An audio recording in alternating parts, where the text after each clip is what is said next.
கிறிஸ்துவுக்குள் அன்பார்ந்த கர்த்தருடைய பிள்ளைகளே, கிறிஸ்துவ நம்பிக்கை என்பது மிகவும் பொறுமையில நாம் நடக்க வேண்டியதாக இருக்கிறது.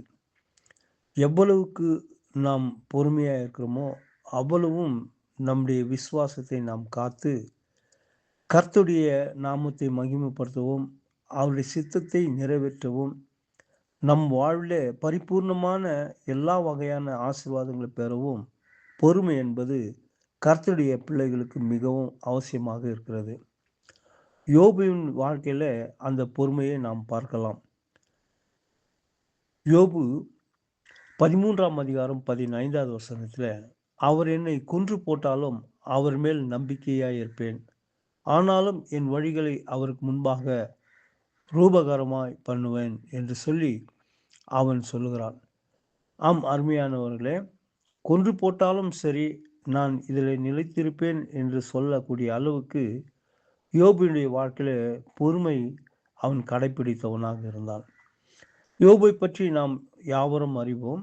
அவனுக்கு எப்பேற்பட்ட சோதனை, நெருக்கடிகள், போராட்டம் இருந்தது என்பதை நாம் அறிவோம்.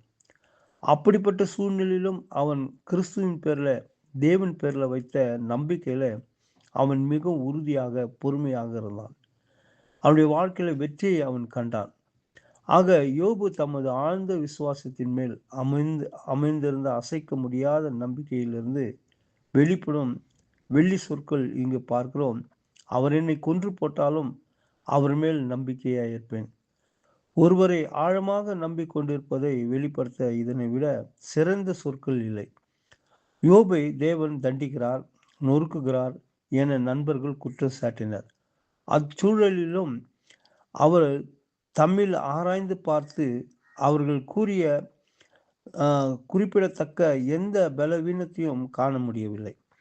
எந்த மனிதனும் சோர்ந்து போகக்கூடிய அச்சூழலில் யோபு அறிக்கையிடும் சொற்கள் இவை என்பதை நாம் மறக்கக்கூடாது. நம்பிக்கை நிச்சயம் பொறுமையை காக்கும். யோபின் நம்பிக்கையில் அது இருந்தது.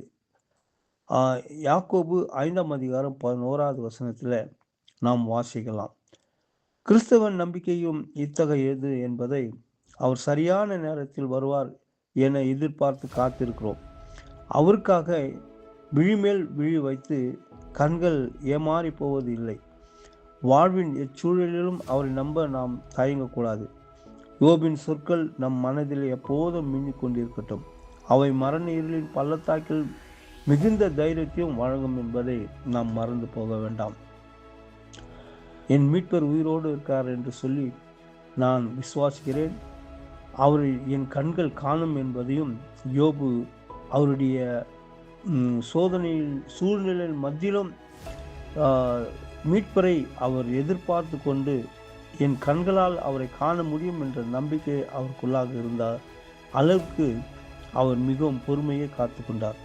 ஆம் அருமையான கர்த்தருடைய பிள்ளைகளே, கிறிஸ்தவ வாழ்க்கை என்பது கிறிஸ்தவ நம்பிக்கையில் நாம் உறுதியாக நிலைத்திருந்து பொறுமையோடு காத்திருந்து நமக்கென்று தேவன் கொடுத்துள்ள அந்த ஆசீர்வாதங்களை நாம் பெற்றுக்கொள்வோம். கர்த்தர் தாமே ஆசீர்வதிப்பாராக. கிறிஸ்துவின் பணியில் கர்த்தருடைய தாசன். கர்த்தர் நம்மை ஆசீர்வதிப்பார்.